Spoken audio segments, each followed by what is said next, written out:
खतरनाक जानवरों को गले का हार बनाकर कराची के खानदान ने खौफ को भी खौफ में मुब्तला कर दिया।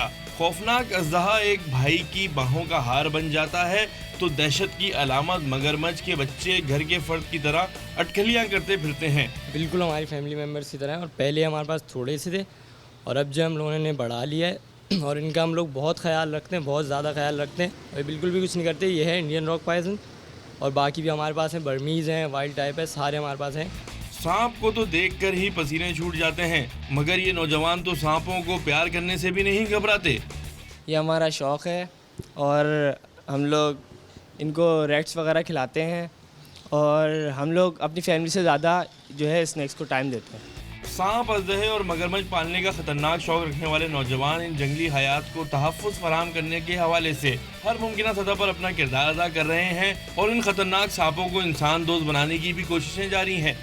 बिना तरबियत के इन खतरनाक अजदहों को पालने का शौक़ यकीनन नुकसानदेह हो सकता है। कैमरामैन शामिर अनवर के साथ सैयद वसीम, डॉन न्यूज़, कराची।